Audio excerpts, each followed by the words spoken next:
اعوذ باللہ من الشیطان الرجیم، بسم اللہ الرحمن الرحیم۔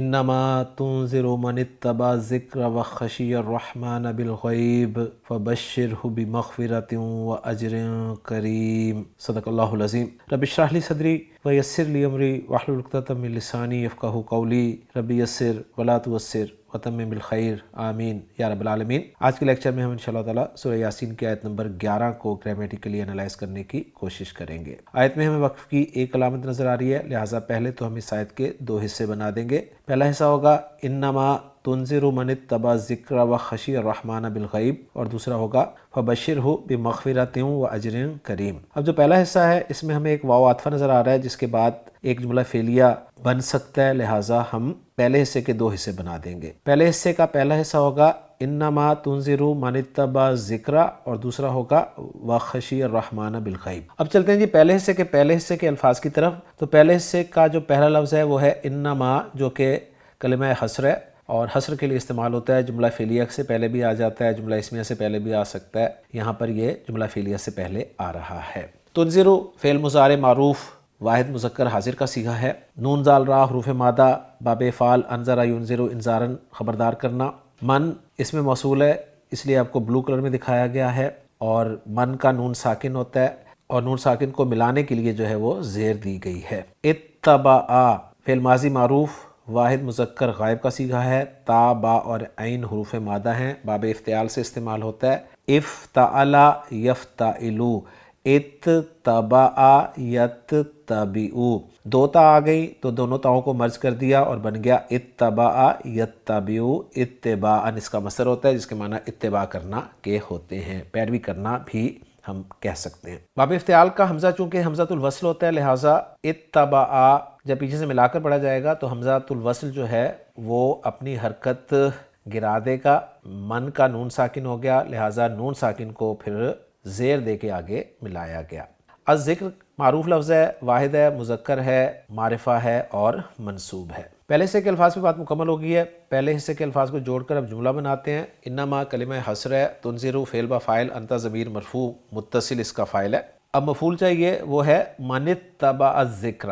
اس میں موصول محلاً منصوب مفعول بھی بن جائے گا یہاں پر، اور اس میں موصول ہم جانتے ہیں کبھی بھی اکیلا نہیں آتا، اس کے ساتھ صلۃ الموصول ہوتا ہے، اور صلۃ الموصول جو ہے وہ ہے اتبع الذکر، جس میں اتبع فعل با فاعل ہے، ہوا ضمیر مرفوع متصل اس کا فاعل، اور الذکر جو ہے یہ مفعول بھی ہے۔ اتبع الذکر فعل فاعل مفعول جملہ فعلیہ ہو کے صلۃ الموصول بن گئے، من اسم موصول کے لیے، اور من اسم موصول اپنے صلۃ الموصول سے مل کر محلاً منصوب مفعول بھی بن گیا تنذر فعل کے لیے، اور تنذر فعل اپنے فاعل اور مفعول بھی سے مل کر جملہ فعلیہ بن گیا۔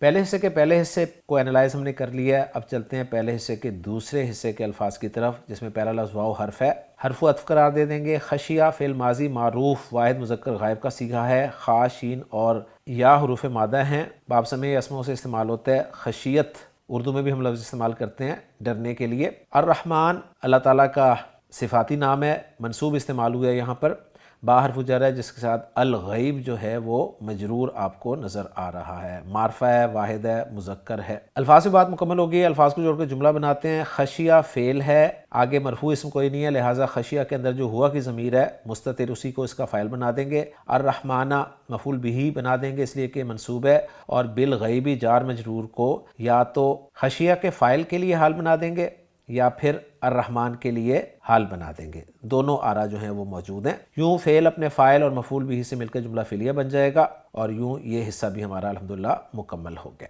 اب چلتے ہیں جی اس آیت کے مین دوسرے حصے کی طرف، جو کہ اب تیسرا حصہ بن رہا ہے، اور وہ حصہ ہے جی فبشرہ بمغفرۃ واجر کریم۔ فا جو ہے یہ فصیحی ہا قرار دیا گیا ہے، یعنی یہاں پر ایک شرط جو ہے وہ محذوف ہے جس کے جواب پر یہ فا داخل ہوا ہے۔ اگر وہ شرط موجود ہوتی تو ہم اس فا کو فا جزائیہ کہتے، لیکن شرط کے غیر موجود ہونے کی صورت میں، محذوف ہونے کی صورت میں اس فا کو فا فصیحہ کہا جاتا ہے۔ بشر فعل امر ہے، با شین را حروف مادہ باب تفعیل، بشر یبشر تبشیرا خوشخبری دینا، واحد مذکر حاضر کا یہ صیغہ ہے۔ ہو ضمیر منصوب متصل واحد مذکر غائب کی لگی ہوئی ہے۔ خوشخبری دینا ایک ایسا فعل ہوتا ہے جس میں ایک مفعول ہوتا ہے جسے خوشخبری دی جاتی ہے، اور دوسری چیز وہ ہوتی ہے جس چیز کی خوشخبری دی جاتی ہے۔ جس کی خوشخبری دی جاتی ہے اس کے ساتھ با حرف جر استعمال ہوتا ہے، تو آگے وہ با حرف جر آ رہا ہے، جس کے بعد مغفرۃ جو ہے یہ مجرور اسم ہے، واحد ہے، نکرہ ہے، مؤنث ہے۔ واو عاطفہ ہے، اجر پھر ایک اسم ہے، واحد ہے، مذکر ہے، نکرہ ہے اور مجرور ہے۔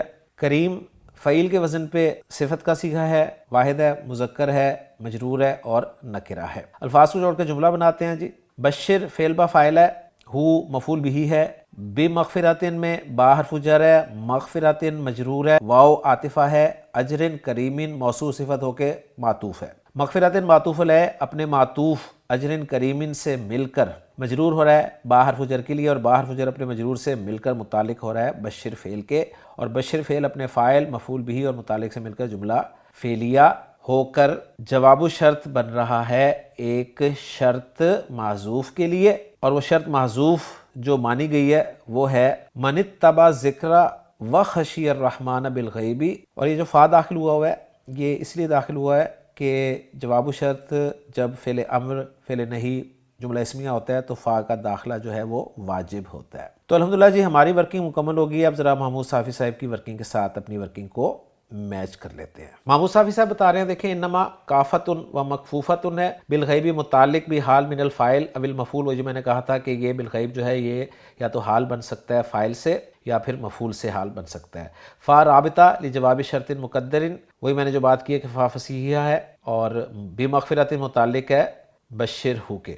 جملہ انما تنذر لا محل لہ استئناف بیانی قرار دیا ہے، جملہ اتبع لا محل لہ صلۃ الموصول من قرار دیا ہے، جملہ خشیہ والا لا محل لہ معطوف والا جملہ اتبع، اور بشر ہو والا جملہ جواب الشرط مقدر ای من اتبع ذکر فبشر ہو۔ تو الحمدللہ جی ہماری ورکنگ میچ ہو گئی ہے محمود صافی صاحب کی ورکنگ کے ساتھ۔ اب اس آیت کا ہم ترجمہ دیکھتے ہیں جو عبدالسلام صاحب نے کیا ہے۔ عبدالسلام صاحب نے اس کا ترجمہ کچھ یوں کیا ہے، انما تنذر من اتبع ذکر و خشی الرحمن بالغیب، اے نبی صلی اللہ علیہ وسلم آپ تو صرف اسی کو ڈراتے ہیں جو نصیحت کی پیروی کرے، یعنی آپ تو صرف اسی کو ڈرا سکتے ہیں جو نصیحت کی پیروی کرتا ہے اور الرحمن سے بن دیکھے ڈر جاتا ہے۔ فبشرہ بمغفرۃ و اجر کریم، سو اسے بڑی بخشش، یہ بڑی ترجمہ جو ہے وہ نکرہ لانے کی وجہ سے کیا گیا ہے، اور باعزت اجر کی خوشخبری دے دیں۔ تو الحمدللہ جی آج کے لیکچر میں سورہ یاسین کی آیت نمبر 11 ہماری گرامیٹیکلی انالائز ہو گئی ہے۔ انشاءاللہ تعالیٰ اگلے لیکچر میں اگلی آیت کے ساتھ آپ سے ملاقات ہوگی۔ سبحانک اللہم و بحمدک، اشہد ان لا الہ الا انت، استغفرک و اتوب الیک۔